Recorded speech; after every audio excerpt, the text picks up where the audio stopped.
안녕하세요. 그리스도 중심의 성경 읽기에 함께하는 모든 성도들을 진심으로 축복합니다. 이번 주에는 함께 민수기 말씀을 묵상하게 됩니다. 민수기는 백성민, 셈수, 기록할 기로 백성의 수를 센 이야기라는 의미입니다. 바로 민수기에 나오는 두 번의 인구조사에 대해 이야기하는 건데요.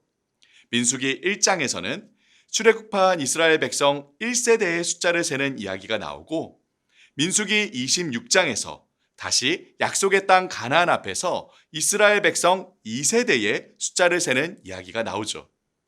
그 중간에는 무려 38년 동안 1세대가 다 죽기까지 이스라엘 백성이 광야에서 살아가는 이야기가 나옵니다. 그래서 민수기의 히브리어 원어 제목은 베미드바르, 곧 광야에서입니다. 출애굽한 이스라엘 백성이 하나님께서 약속하신 가나안 땅에 들어가기까지 그 여정의 배경이 되는 광야에서 일어난 일들을 바로 민수기에서 기록하고 있는 것이죠. 자, 그럼 과연 광야에서 어떤 일들이 일어났는지 함께 살펴보겠습니다. 출애굽기 19장부터 레위기 마지막까지 이스라엘 백성은 시내산 앞에서 왕이신 하나님과 하나님의 백성으로서의 언약식을 맺고, 하나님을 예배하고 섬길 성막을 세우고 하나님 나라로서 살아갈 기준이 되는 율법을 받게 됩니다. 이제 민수기 1장에서 이스라엘 백성은 약속의 땅으로 향하기 전 마지막으로 가나안 족속과 전쟁을 벌일 인구를 조사하고, 2장에 하나님의 성막을 중심으로 진영을 갖추죠. 이어서 3장과 4장에는 하나님을 섬기고 예배할 제사장과 레위인들의 명단과 임무에 대해 이야기합니다. 이러한 이스라엘의 진영과 제사장과 레위인들에 대한 설명은 모두 이스라엘 백성의 중심에 바로 왕이신 하나님께서 계시며, 하나님을 섬기는 일이 하나님의 백성에게 가장 우선된다는 사실을 보여줍니다. 이어서 민수기 5장부터 10장에서는 레위기에 나왔던 정결의식에 대한 법을 다시 상세하게 이야기하며, 거룩하신 하나님을 섬기는 하나님의 백성 이스라엘 또한 거룩하게 구별되어야 한다는 사실을 보여줍니다. 자, 이제 모든 준비를 마치고 10장에 약속의 땅을 향한 승리의 여정의 발걸음을 내딛습니다. 하나님의 임재를 상징하는 구름이 떠올라 이스라엘 백성이 가야 할 길을 인도하였죠. 이스라엘 백성은 하나님의 명령을 따라 진영을 갖추어 순서대로 이동합니다. 우선 여호와의 언약궤가 3일 길을 앞서 출발하고 그 뒤를 이어 순서대로 각 지파가 따라갑니다. 언약궤가 출발할 때 모세는 이렇게 기도하죠. 여호와여, 일어나사 주의 대적들을 흩으시고 주를 미워하는 자가 주 앞에서 도망하게 하소서. 하나님께서 앞서 모든 일들을 행하시며 하나님의 백성을 인도하시기를 기도한 것입니다. 그런데 민수기 11장부터 우리는 영광스러운 하나님 나라의 약속의 땅을 향한 승리의 행진이 아닌 끊임없이 반복되는 이스라엘의 반역과 실패를 보게 됩니다. 11장 1절 처음부터 이스라엘 백성은 하나님을 원망합니다. 4절에서도 만나에 만족하지 못하고 고기가 먹고 싶다고 불평하죠. 12장에서는 모세를 가장 가까이에서 도왔던 모세의 형과 누나 아론과 미리암도 하나님께서 세우신 질서를 무너뜨립니다. 16장에는 레위인들까지도 하나님과 하나님께서 세우신 지도자인 모세에게 반역하죠. 급기야 이스라엘 백성은 막장을 보여줍니다.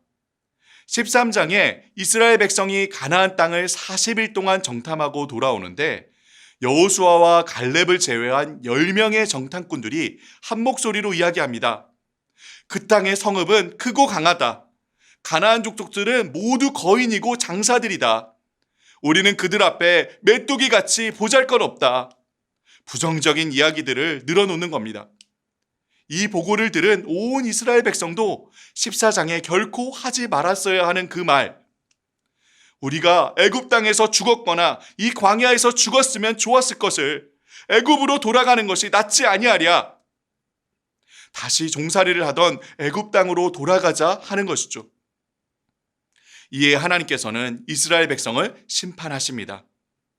계속해서 원망하고 불평하며 반역을 일삼는 이스라엘 백성으로 정말 그들의 말대로 40년 동안 광야에서 방황하다 죽을 거라고 말씀하시죠. 하지만 하나님께서는 하나님의 백성 이스라엘을 포기하지 않으십니다. 처음 아브라함에게 약속하셨던 하나님 나라에 대한 약속을 끝내버리지 않으시죠. 1세대의 이스라엘 백성은 비록 광야에서 방황하다 죽겠지만 2세대 이스라엘 백성으로 하여금 약속의 땅 가나안에 들어가 하나님 나라를 이룰 거라고 말씀하십니다. 이어서 15장에서 18장까지 하나님께서는 다시 이스라엘 백성을 정비하게 하십니다. 15장에 하나님께 드리는 제사와 예배를 바로 세우게 하심으로 다시 이스라엘 백성으로 그 중심을 하나님께 맞추도록 하시죠. 16장부터 18장까지는 모세와 아론의 리더십을 재확인시키시고 하나님을 섬기는 제사장과 레위인들을 정결하게 하십니다. 사랑하는 성도 여러분, 우리는 출애굽하여 약속의 땅으로 향하는 이스라엘 백성의 광야의 여정을 통해 두 가지를 선명하게 확인하게 됩니다. 바로 끊임없이 넘어지고 실패하는 이스라엘 백성과 그럼에도 끝까지 포기하지 않고 하나님 나라를 이루어 가시는 언약의 신실하신 하나님입니다. 우리도 이스라엘 백성과 같이 광야와 같은 인생길을 걷고 있죠. 우리도 때로 넘어지고 실수하고 원망하고 불평하곤 합니다. 하지만 광야의 구름기둥, 불기둥과 같이 우리 구주 예수 그리스도께서 우리의 선한 목자가 되셔서 오늘도 우리를 인도해 가십니다.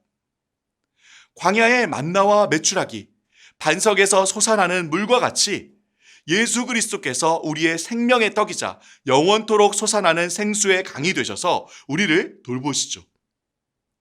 광야에서 온 백성을 앞서 행했던 언약궤와 같이 우리 주님의 말씀이 우리 앞길을 비추는 등불이 되며 우리 그리스도께서 앞서 모든 일들을 행하십니다. 사랑하는 성도 여러분, 이번 주 민수기 말씀을 읽으며 광야에서 신실하게 백성을 돌보시고 인도하신 하나님을 깊이 묵상하기를 바랍니다. 그리하여 오늘도 나와 함께 하시는 예수 그리스도의 손을 꼭 붙잡고 광야 같은 인생길을 믿음으로 걸어가시기를 주님의 이름으로 축복합니다.